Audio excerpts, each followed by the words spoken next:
welcome to Topline Talks, a Mackie Myers podcast hosted by me, Owen Myers.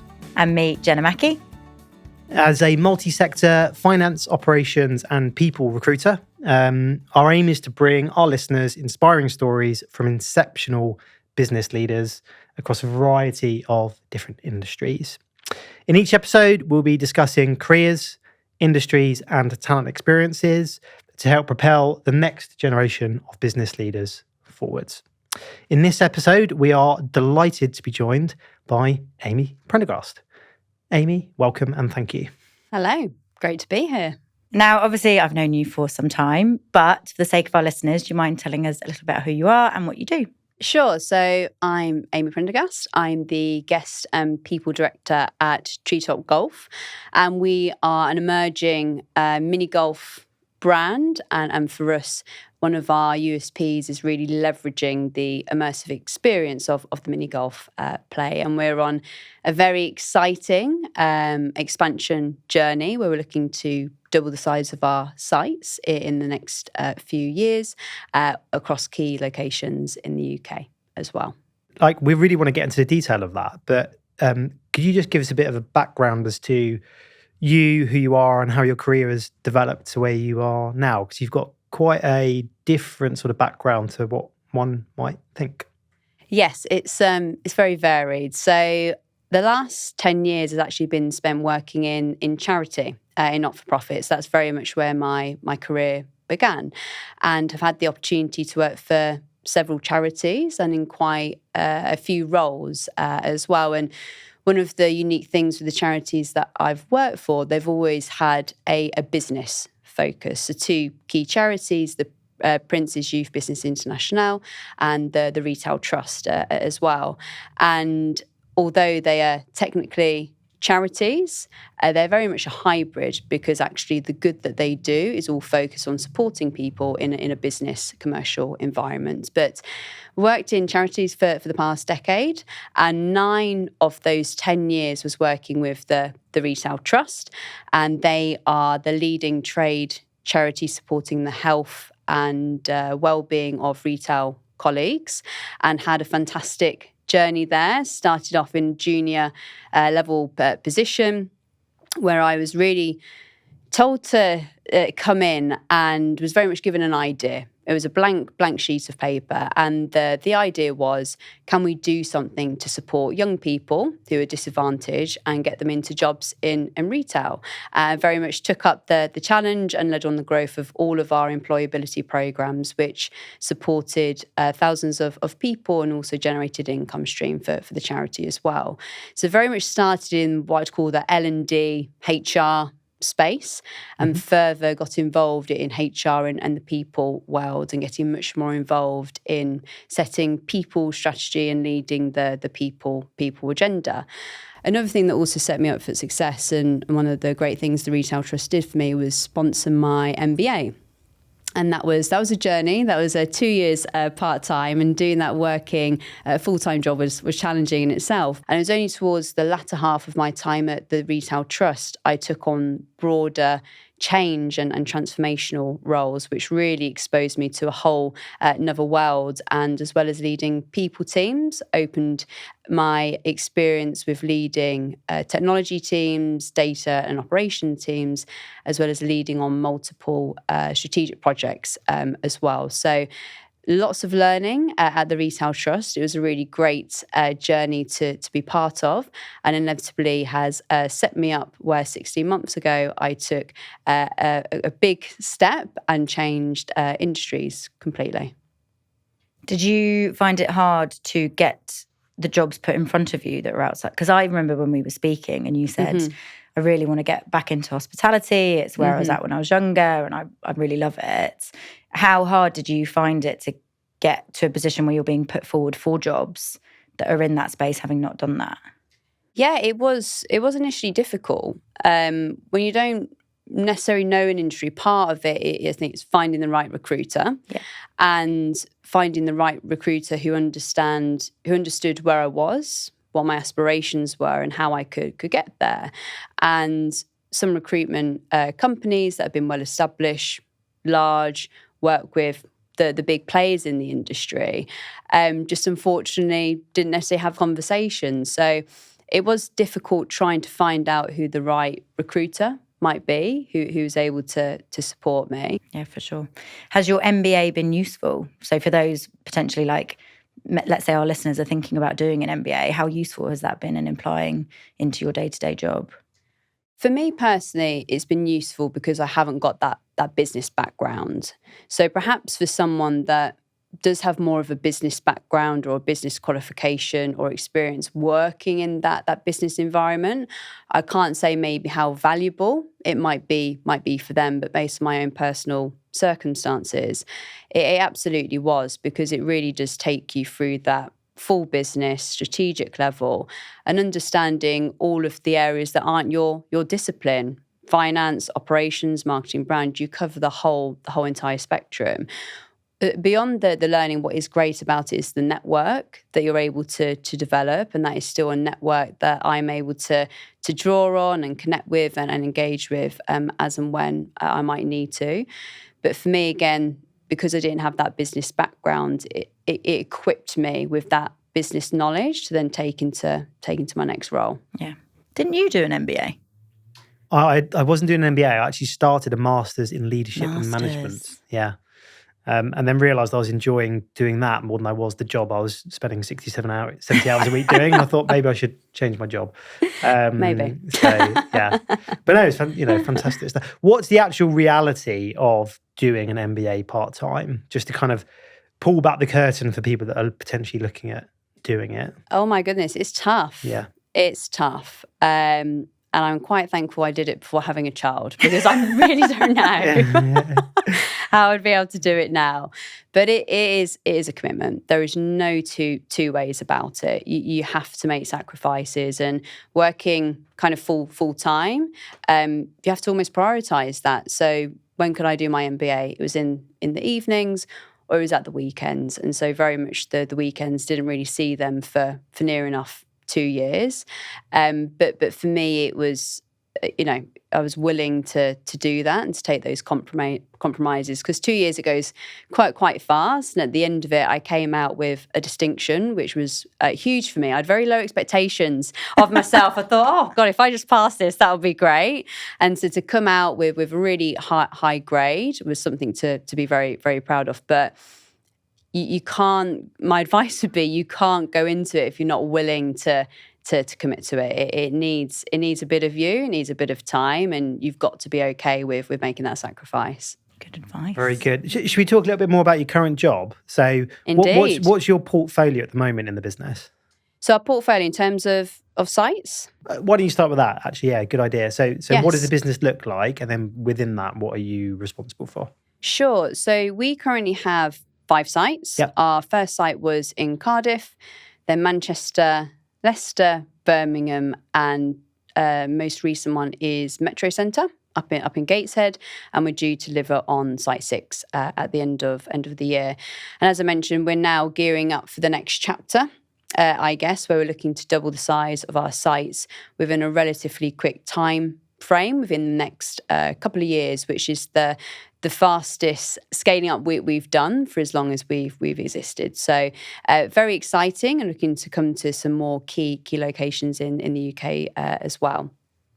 And in terms of my role, so my role as guest and people director, I have a few things that I look after. So I look after our guest experience, and that day-to-day is looking after our marketing and brand teams. Also looking after our people team, so everything from people and culture. And the other sort of strand is very much about this organisational change and transformation, and any new strategic or change project I oversee and lead on. That sounds vast. It's vast, yeah. That sounds like you scope. are spread, I guess, quite thin over like 3 quite core areas of a business. Yes, and it's reflective where we are as a business as well. So I'm I was the first director to come into the business, and so part of what we're trying to do is set ourselves up for the future. And what does that look like across the senior team and balance your directors and your heads off as well. But yes, it's varied, it's broad. But one of the great things is that you've got your what I call your specialists within those teams, and those people who are qualified at CIPD, are qualified in your marketing qualifications. And actually, that works for me quite well in terms of my strengths. I'm very proud to say I'm a generalist, and that is definitely where my strengths is, guiding and leading teams at that high and holistic level, but also working closely with the people who they've mastered their discipline. They know the insides and out, and my job is to help to bring it all together at that high level. I think as well, it's, as a business, we support a lot of small to mid-sized organisations, similar sort of size to you guys. And I think that is the differentiator, which we say to candidates a lot of the time is, you've come from a big corporate, for example. Actually, what does that transition look like to an SME? And it is becoming probably more of a generalist rather than a specialist a lot of the time, because the business isn't of a scale that they need a lot of specialists in certain roles. So, I think that's quite telling. Yeah. Are you able to tell us some of the projects you've got going on, bar expansion? I can. Oh, yes. I'll give you a sneak peek. I'm never sure. Yes. So what are we working on at the moment? So infrastructure, I guess. So typically a small business, what I've come to learn is that when it comes to technology, sometimes it's not joined up. And one of the things that we're starting to think about is how we can join up our technology. So how we have our POS system in our sites, how we have our central CRM system, how we have our website, how it all just speaks together. And that's not only going to benefit from a cost and efficiency perspective, but from a guest experience perspective as well. And really thinking about how it can be a seamless journey for our guests, from before they visit, during they visit, and after they visit. And as well, an opportunity for us to really leverage data. We've got multiple data points on site. Again, they're not necessarily speaking to one another at the moment, but once we start to connect them, we'll be able to get a much greater understanding of our guests and our behaviour, and that's gold for us, because it allows us to be much more targeted in our positioning to guests, from both an acquisition and a retention point of view. But retention is also going to be key when we're operating in a difficult trading environment at the moment. We've seen across the industry there's been a hit to guest footfall, and so how do we get our guests to come back, not just twice, 3, 4 times across a whole year with us? So data is key. Data is king, and that's why we're looking at getting everything together. So technology is a really important work stream for us at the moment. And the other work stream is really how we evolve our guest experience. With every new site, we do something different as a way of evolving the guest experience. And what you have at our sites now is really leveraging sight and hearing. We're exploring, do we go down the smell route? So you can really get that experience of being in a jungle and a rainforest, and really just pushing the boundaries a little bit further. How far can we go with the immersion? How far can we go with the characters being part of the immersive experience? So that's the fun stuff. That's cool. And so you touched on the industry bit, which we'd quite like to move on to. Is so where do you position yourself in the industry, loosely? Yes, it's a good question. So we straddle in the hospitality leisure sector, but there is also almost a subsector of that immersion, which is competitive socializing. And so you would have seen in recent years, you've got your flight clubs, your Roxy Leisure, all of those operators who are very much in this competitive socializing space, where you've got the F&B, but you've also got the activity as well. So that's our positioning, and that's the category that we play in. And why do you think someone would want to choose to come to your venue versus a flight club or similar? It's a very good question. I do have an answer for you. So our positioning, we feel, is slightly different, and we lead with the experience first, and the F&B is secondary. Whereas perhaps with those operators, and they do it so brilliantly, they are F&B led as well. Whereas in our circumstance, the experience is a large percent of our revenue. It's 85% of our revenue, and what we want to position is the experience of mini golf. And if you fancy a bite to eat and a drink whilst you're here, we also offer that as well. Where we really position ourselves as well is to families. We're really family-oriented business. It's our highest audience segment. And so I suppose compared to perhaps a Roxy and all of those operators who may be more for working professionals or couples, where we really feel that we're targeting is the family group. And you can come for a great family day out. Take the kids. Okay. And so you referenced, hospitality has been struggling a little bit for 3 to 6 months, cost of living. I mean, what's your sense of, where the market might head over the next 6 to 12 months? Yeah, so there's promising signs, but it's still tough at the moment. And we're seeing that impact in the first quarter of this year. We're seeing the ongoing impact of the cost of living crisis. And like most industries, the impact is twofold. So from a guest perspective, if the purse strings are a little bit tighter and strained, people aren't going to go out as often for food, for drink and activity. And that is definitely something that we're seeing. We are the discretionary spend activity. And from a business perspective, where it's also having an impact, of course, is on our costs. There's rising costs, energy, rent, staff, etc. And the challenge which many operators are facing at the moment is, how do you absorb that cost? And what we're seeing is that the cost is going to the guests. So it's a bit of a vicious cycle at the moment. And so I think we can feel hopeful that discretionary spend will hopefully start to improve, albeit it's still probably going to be a bit of a tough environment. And so what's then really, really important, I think, from our business perspective, in a time where discretionary spend is really still strained, then how we position ourselves to guests, what's going to be that thing that we offer our guests where they will choose us and not go to another similar operator. And so really leveraging into that guest insight, what are guests telling us, and how can we make the experience value for money, but in a way that also protects our profit and our margin as well. Guest loyalty. Guest loyalty. Keep them coming back. Okay. Yeah, we had a guest on the other day who's hospitality sector as well. And I think he was saying that baked into the business model is now that at least 50% of your cost base is on staff, whereas previously it was a third. That's probably not too dissimilar. I mean, it's a slightly different industry, but and you can't just absorb that, right? That's hospitality generally is not the highest trading profit margin going. So it's quite difficult to absorb that. So how are you balancing that whilst also trying to invest in opening another 20 new sites or whatever it is?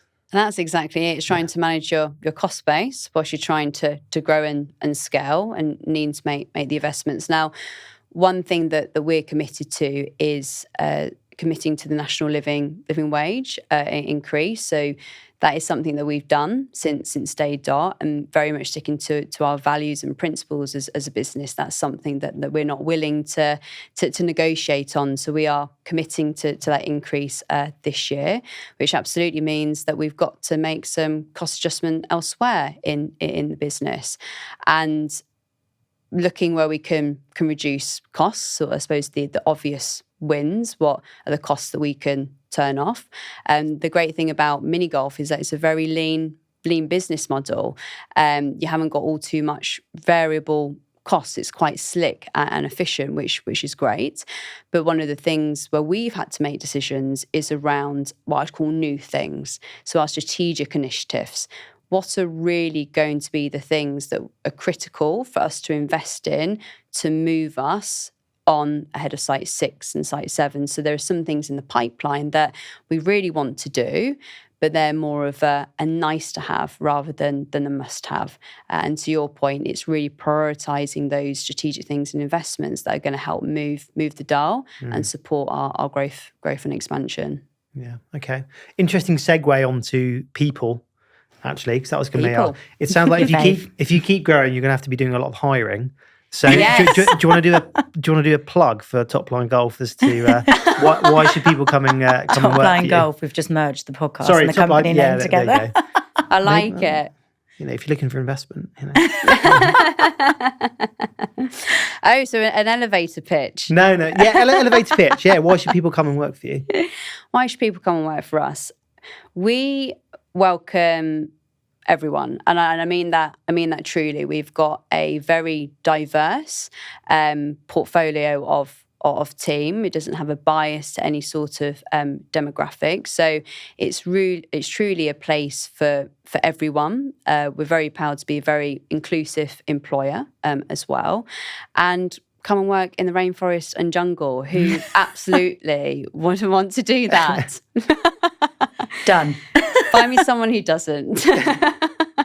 Well, I think linking back to what you pay people, that must have a massive positive impact on staff retention, because I think particularly hospitality and leisure in the bounce back from COVID, the number one thing that people really struggled with was attracting and retaining staff within the sector. And it became a really big subject around pay, didn't it? So surely that must have quite a positive impact on your staff retention rates. Hugely, yes, and it shows in the numbers. So we track under a 40% retention rate, which compared to the hospitality leisure industry average, it's good. It's kind of better than good. But the decision that we make are the fundamental ones, and it's quite tempting sometimes to get distracted or into those other people initiatives. What I would say are the things on top, which are really important from a work experience and culture perspective.